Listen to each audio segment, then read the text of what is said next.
নমস্কার বন্ধুরা, daily lifestyle চ্যানেলে আপনাদের স্বাগত জানাই। Good morning. আজকে আমরা যাচ্ছি বিষ্ণুপুর। তো আমরা ট্রেনে যাব। আমরা স্টেশন চলে এসেছি। দেখুন সকালের ওয়েদারটা একটু আপনাদেরকে ভাবলাম যে দেখাই। আজ পুরো রোদ দিয়েছে। আজ 24শে ডিসেম্বর রবিবার। আমরা এরপর লিফটে যাব, কেননা বাবার একটু পায়ের প্রবলেম আছে, হাঁটুতে ব্যথা আর কি। তো ভাবলাম যে লিফটে যাই, আর সিঁড়িতে করে যাব না। তো আমরা প্ল্যাটফর্মে চলে এসেছি। আমরা যাব বিষ্ণুপুর ছিন্নমস্তা মন্দিরে পুজো দিতে। এদিকে দেখুন আমাদের সাথে যাচ্ছে মা, বাবা, আমি, আমার ছেলে আর হাজব্যান্ড।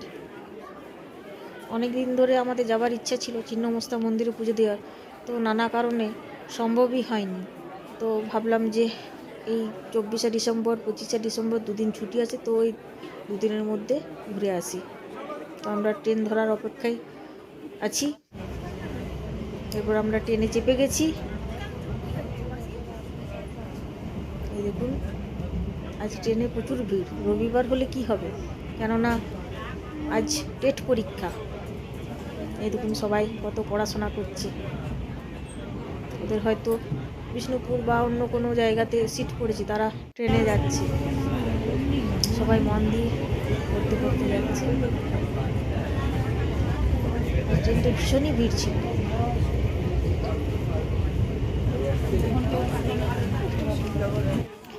এরপর আমরা বিষ্ণুপুরে নেমে গেছি।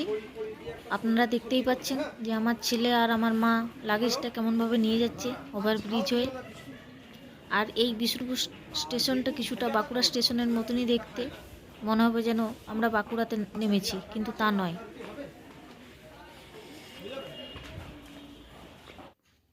এরপর আমরা একটা টোটো বা কোনো গাড়ি বুক করার চেষ্টা করছি। আপনাদেরকে দেখাই বিষ্ণুপুর স্টেশনের চারপাশটা দেখুন।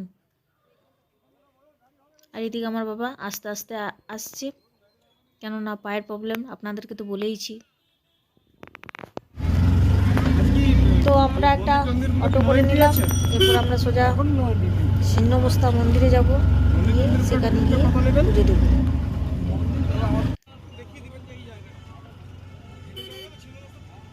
অটোতে অনেক দিন পর চাপছি। বাঁকুড়াতে অটোর অত নেই, টোটোই বেশি আছে। তো আমরা মন্দিরে চলে এসেছি। এই যে দেখুন মা হাত পা মুখ ধুচ্ছে, আমিও হাত পা ধুয়ে নিলাম। এরপর মন্দিরে পুজো দেবো। মন্দিরটা বেশ ফাঁকা ফাঁকাই আছে। আমরা ভাবলাম হয়তো যে খুব ভিড় হবে, কেননা এই সিজনে তো ভীষণ ভিড় হচ্ছে। তো আমরা মন্দিরে এরপর পুজো দিয়ে নেব।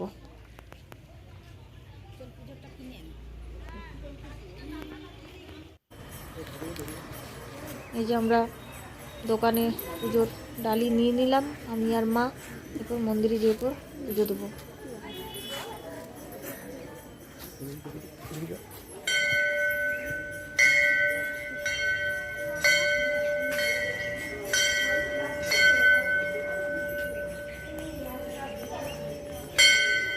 তো বেশি দূর ঠাকুরের ছবি দেখানো গেল না, কেননা আপনারা দেখলেন যে লেখা আছে মোবাইল ফোন বন্ধ রাখুন।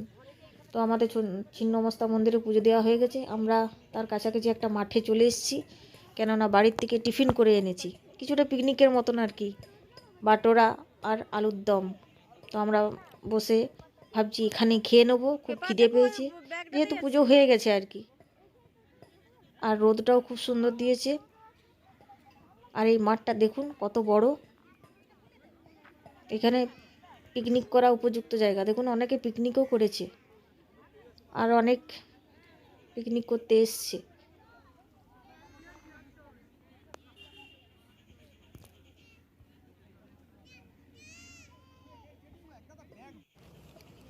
এরপর আমরা বাটোরা আর আলুর দম খেয়ে নিচ্ছি।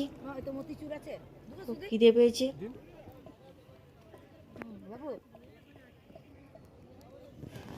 আর এদিকে আমার হাজব্যান্ড কোথার থেকে গরম গরম বেগুনি নিয়ে আসছে, হয়তো ওই কাছাকাছি কোথাও বেগুনি হচ্ছে। তো আমি যেহেতু মুড়ি এনেছি, ভাবলাম যে গরম গরম বেগুনি দিয়ে একটু মুড়ি খাই। তো আমরা সবাই মিলে বসে মুড়ি খাচ্ছি। আর পাশে দেখুন কেমন ছাগল চড়ছে। আর ওইদিকে দেখুন একটা বাস এসছে, প্রচুর স্টুডেন্টস সম্ভবত স্কুল থেকে হয়তো এসছে আর কি।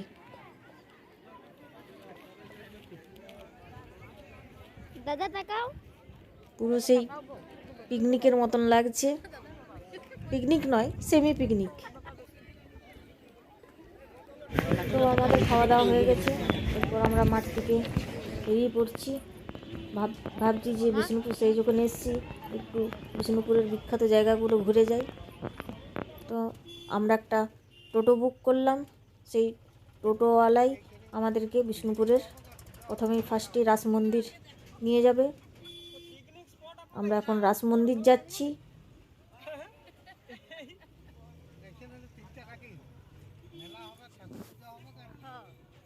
এই যে আমরা বাজার হয়ে যাচ্ছি। অনুষ্কা, একটা বিষ্ণুপুরের শাড়ির দোকান, বিষ্ণুপুরের সিল্ক শাড়ি বিখ্যাত। দেখুন আমরা ছিন্নমস্তার সামনে হয়েই যাচ্ছি, কত টেরাকোটার কাজ আর কত দোকান আছে দেখতে পাচ্ছেন। বিষ্ণুপুরে মাটির জিনিসে পুরো ভর্তি। আমার একটা মাটির থালা নেবার ইচ্ছা আছে, তো দেখা যাক কেমনভাবে নিয়ে যাওয়া যায়। আসলে নিয়ে যাওয়াটা একটু ভয় চাপ লাগছে আর কি বলতে গেলে, কেননা যদি ফেটে যায়। এই দেখুন আমরা বিষ্ণুপুর রাস মন্দিরের সামনে চলে এসেছি। এরপর টিকিট কাটা হবে, তারপর আমরা বিষ্ণুপুরের ওই রাস মন্দিরে ঢুকবো।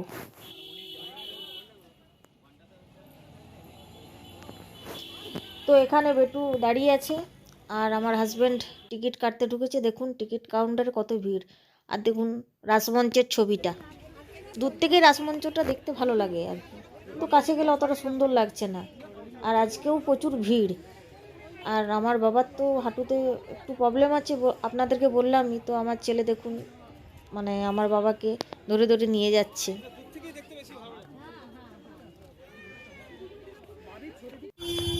তো আমাদের রাস মন্দির দেখা হয়ে গেল। এরপর টোটোওয়ালা কোথায় নিয়ে যায় সেটাই দেখি। চারদিকে দেখুন দোকানে ভর্তি,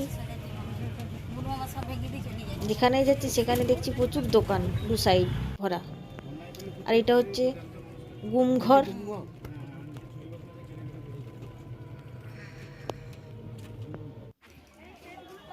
তো আমরা এখন চলে এসেছি রায়কিশোরী মন্দিরে।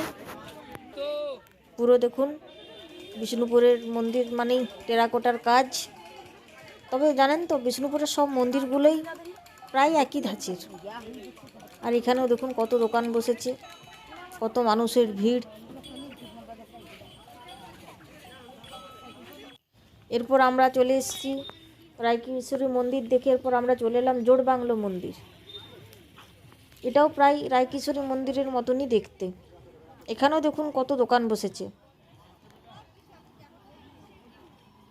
এখানে এসে হঠাৎ এক বান্ধবীর সাথে দেখা হয়। তারপর আমরা চলে যাচ্ছি মৃন্ময়ী মাতার মন্দিরে।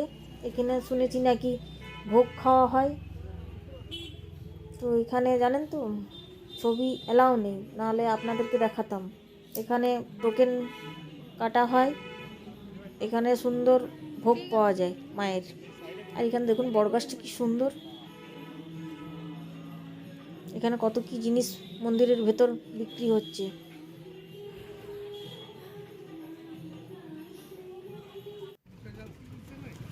এরপর আমরা লালবাঁধ পেরিয়েও চলে এলাম, আপনাদেরকে সেটা দেখানো হয়নি। তো আমাদের বিষ্ণুপুরের ট্যুর করা হয়ে গেল। এরপর আমরা বিষ্ণুপুরের 36তম মেলার প্রাঙ্গণে চলে এসেছি, কিন্তু জানেন তো কোনো দোকানই খোলা ছিল না। তো আমাদের তা করতে করতে দুপুরের খাবার সময় হয়ে গেছে। তো ওই মেলার সামনেই একটা কি বলবো, একটা ভালো রেস্টুরেন্ট ছিল, সেখানে আমরা লাঞ্চ করতে চলে এলাম। এই দেখুন কত কি দিয়েছে, বিষ্ণুপুর ক্যাফে, বেশ ঝাঁ চকচকে এই রেস্টুরেন্ট।